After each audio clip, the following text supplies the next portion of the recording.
Now, you leave everything, what you think your kid's gonna do? You think your kid's gonna be as frugal and as thrifty and as miserly as you? Now, you made all that money now. You. Am I satisfied? Okay. I'm satisfied with my career. And I remember, you guys every night. And I was one of those type of athletes. So why do you think some of the things that have happened in your career off? Floyd Mayweather has mysteriously vanished from the public eye just days after Shannon Sharpe dropped a jaw-dropping revelation that sent shockwaves through the sports world. Known for his flamboyant lifestyle and social media presence, Mayweather's sudden silence is raising eyebrows and fueling speculation. Sharpe's explosive claims, which aired during a fiery segment on his show, have fans and insiders alike wondering if the boxing icon is deliberately avoiding the spotlight or if something much deeper is unfolding behind the scenes. What makes Floyd so unique? Because he fought, he fought Pacquiao, he fought you, he fought Gotti, he fought Corrales, he fought Ricky Hatton, he fought so many, and all these guys, a lot of these guys had titles at the time or were former world champions like yourself. What makes him so unique? His pedigree. Look, I'm good friends with his father. The best trainer I've ever had. Wow. By far. He is, well, except for the professor who trained me for the Chavez fight when I beat Chavez in 1996. But Floyd Sr. is the best trainer I've ever had. He's a teacher. And that's what Floyd Jr. grew up with. He grew up with a teacher who disciplined him to be the very, very best. And I love his patience. I love the fact that he's a hard hitter and he has a chin. In 2017, NFL Hall of Famer Shannon Sharpe publicly criticized boxing legend Floyd Mayweather Jr. for his extravagant lifestyle and financial management, sparking a broader discussion about Mayweather's claims of billionaire status. Sharpe's remarks came after reports surfaced that Mayweather had requested a reprieve from the IRS to settle his 2015 tax debt, despite flaunting his wealth on social media. How much money could you reasonably walk out of this fight with? 350 million. $350 million. Yes. Wow. I know you love money, right? I mean, it's cool. It's cool. Yeah. It's cool. What do you do with all this money? And, cash is king. Do you have an ATM card? I'm the human ATM. Sharpe expressed disappointment, stating, "Floyd Mayweather has gone through this before. What is it that you don't get? And I'm even more disappointed because you're on Instagram and on Twitter, flaunting your opulence. You got bales and bales of money. You big ballin', and you won't cut these people money?" How much money could you reasonably walk out of this fight with? 350 million. $350 million. Yes. Wow. I know you love money, right? I mean, it's cool. It's cool. Yeah. It's cool. What do you do with all this money? And, cash is king. Do you have an ATM card? I'm the human ATM.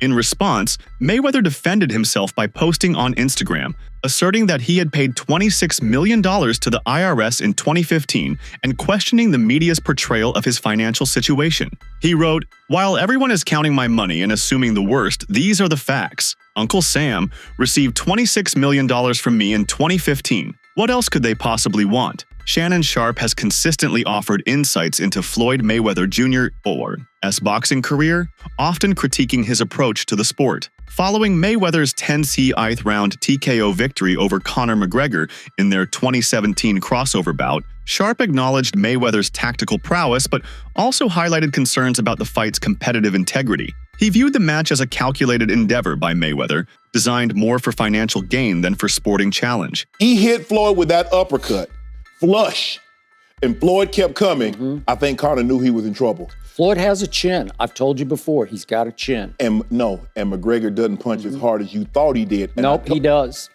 That's Skip, where you're wrong. And I told you about the gloves. It's a difference. Dana said, well, you could feel his knuckles. I said, when you get those hands wrapped, he's not going to feel any knuckles. Skip, this might have been one of Mayweather's best performances. It was. Agreed.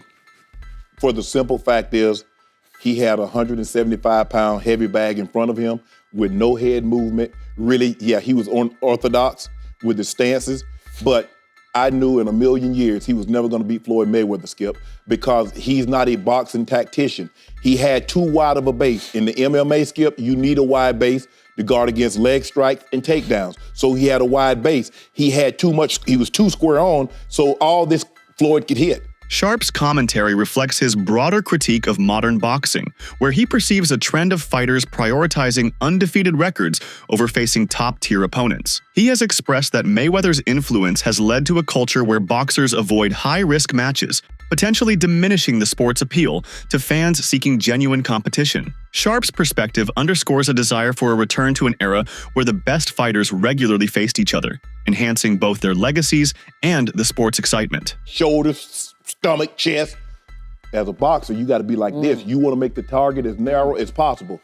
And for Floyd to do what he did, he was just like, okay, give me your best shot. Put that rope-a-dope on him like the Rumble in the Jungle skip. You remember Zaire? Give me all you got. Conor was just throwing all those shots. And then come round 4 and 5, Joe, I thought I was at the club. All them Jello shots Conor was passing out because they had nothing on them. Jello shot, hey Conor, let me get one of them tangerine Jello shots because there ain't nothing to it.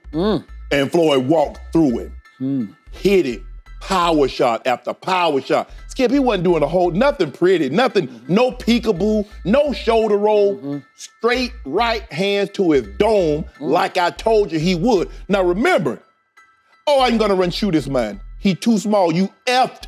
You should have left me where I was, brother. You should have left me there. In a spirited debate on Shannon Sharpe's Club Shay Shay podcast, Stephen A. Smith drew a provocative parallel between Michael Jordan and Floyd Mayweather Jr., suggesting both athletes share a unique ability to dominate opponents so thoroughly that they diminish their adversaries' perceived skill levels. Smith argued that while LeBron James is universally respected, Jordan and Mayweather instilled fear in their competitors, a quality he believes sets them apart. He stated, "LeBron will beat you, I know. But MJ would make you look like less than what you are." Everybody that Mayweather fought, he made him look like it was 5 years too late. Right.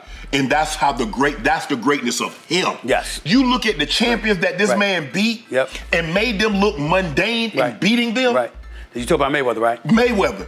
I would say the same about Jordan, but that's a different. Oh, there you go. No. I mean, I'm glad that you heard that. I mean, that's what I'm talking about. That's what I'm saying. You know, because Jordan will make you look like you're less than what you are. Like before Scotty? LeBron would beat you. I know he ain't. But MJ would make you look like less than what you are. Floyd Mayweather appeared on Club Shay Shay discussing his fight with Conor McGregor, admitting he strategically allowed McGregor to land punches early in the match. According to Mayweather, this was a deliberate tactic to tire McGregor out, as he knew the MMA fighter wasn't used to boxing's later rounds. By absorbing early blows and conserving energy, Mayweather was able to let McGregor expend his stamina, making him vulnerable as the fight progressed. Once McGregor began to fatigue, Mayweather switched to offense, dominating the later rounds and securing a TKO victory in the 10th. The plan showcased Mayweather's boxing IQ and experience in the ring, S dominance over Canelo Alvarez in their 2013 bout, a fight he promoted. De La Hoya revealed that he had advised the then 21-year-old Alvarez against taking the fight, believing he lacked the necessary experience. He remarked, "I told Canelo, do not fight Floyd because you're too young and you have no experience." He was 21 years old, flexing his muscles, and guess what? It wasn't even close. I told Canelo, do not fight Floyd because you're too young. You have no experience. Right. Well, but he's a much bigger man. He is, but he's 21 years old, flexing his muscles like, I can take on Floyd. I'm the very best. Guess what? You got schooled. You got schooled. Pitched the shutout. Exactly. I mean, it wasn't even close. You promoted Floyd. I did promote Floyd, yeah. And you know, he was, the time when he was making the, I think it was a Showtime contract, $30-40 million. Yeah, we promoted all those fights. Right. You know, great experience for us. It was, you know, it put us on the map, obviously, and, you know, we're now one of the top promoters in the world. Mayweather Jr. is widely regarded as one of the most skilled boxers in history, boasting an undefeated record and multiple world titles across 5 weight classes. However, despite his unparalleled achievements in the ring, he remains one of the most polarizing figures in sports. Critics often point to his brash personality, extravagant displays of wealth, and controversial statements as reasons for his unpopularity. Floyd Mayweather was trying to give y'all the fights, and everybody starts saying that this guy was too old, this guy was too that. Floyd Mayweather starts saying, F all of y'all. F the belts, F you, F everything. I'm taking y'all to the bank. I'm robbing y'all. Belts does nothing but collect dust. Money over legacy. Currency over legacy. because he felt underappreciated. I train all day long, and I'm doing this to try to be one of the greats. Forget that. I'm going to do it for me. He became one of the most selfish fighters you'll ever hear. That's why I never blamed Floyd. When y'all hear me say the Floyd Mayweather effect, a lot of Floyd Mayweather fans, you hating on Mayweather already. No, I'm talking about the effect. Floyd Mayweather is an all-time great fighter, but people grab the wrong things because most people aren't about hard work and dedication anyway. That's why to be great is rare. Most people try to find that shortcut, and they only saw Floyd's shortcut. They never saw his scenic route. His frequent flaunting of money and luxury has been perceived by some as insensitive, especially during times of economic hardship. Moreover, his history of domestic violence convictions has further tarnished his public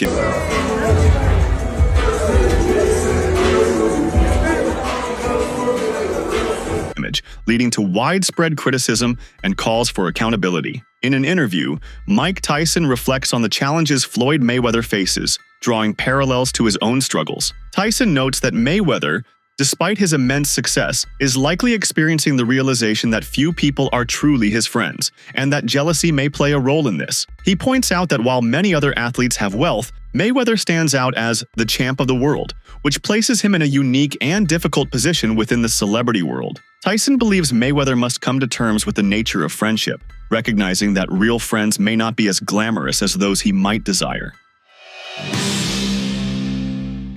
What lessons do you think Pacquiao and Mayweather could learn from you in terms of life away from the ring? Well, Floyd seemed to be going through some stuff like me right now, you know, like realizing no one's his friend and everybody's probably, even though I even hate to say it, because maybe everybody's kind of a little jealous of him, you know, because he is Floyd Mayweather. I know these other guys got their money, but this guy is the champ of the world. You know, it's hard to compete with that. So he's pretty big on those scales as far as on the celebrity scale. So he's gonna realize what life is all about and what friends are all about, and realize that we only have a few of them. And sometimes they're the only ones we got. They may not be the ones we want, but they're the ones we have. You know, sometimes we wanna have glorious, glamorous friends, but they don't want to be our friends. In the interview, Floyd Mayweather reflects on how he's often misunderstood by the public and media. He emphasizes that many people judge him based on assumptions or hearsay without truly knowing his story. Mayweather then opens up about his relationship with his father, Floyd Mayweather Sr., acknowledging that while their bond was complicated at times, his father's tough love and strict training shaped him into the disciplined, undefeated champion he became. He also discusses his rare amateur losses, each by a single point, and how those setbacks pushed him to work harder, fueling his drive to dominate in the professional. Mayweather's boxing prowess led to record-breaking pay-per-view (PPV) sales. Notably, his 2015 fight against Manny Pacquiao generated 4.6 million PPV buys, yielding over $400 million in revenue. Beyond the ring, Mayweather has expanded his wealth through strategic investments. In 2024, he acquired over 60 buildings in Upper Manhattan for $402 million, adding more than 1,000 affordable housing units to his portfolio. Additionally, he has invested in real estate projects and a proposed casino in Times Square. Floyd Mayweather was the highest paid athlete in the world, and you won't believe why. Early in his career, Floyd partnered with a fight promoter where he was making $3 million a fight, but he wasn't satisfied. He thought he could make way more with pay-per-view and wanted out of his contract. So he bet on himself and paid his manager $750,000 to get out. And you won't believe what happened next, so drop a follow. This would prove to be a huge win for Floyd, and after going independent, he made nearly $1 billion and became the highest paid athlete in the world. Mayweather's financial success is a testament to his strategic approach to both his boxing career and business endeavors. His ability to leverage his brand and make savvy investments has solidified his status as one of the wealthiest athletes in history. They call him Floyd Money Mayweather for a reason. The boxing superstar has earned over $1 billion in his career, enough to buy a small country, and he spent it on private jets, diamond watches, and mansions bigger than some shopping malls. But then, rumors came out that he had spent it all. So how did Mayweather bounce back from broke allegations with a business empire that looks stronger than ever? How do you feel about his approach to wealth? Does his lifestyle inspire you, or do you think it's excessive? Drop your thoughts in the comments below.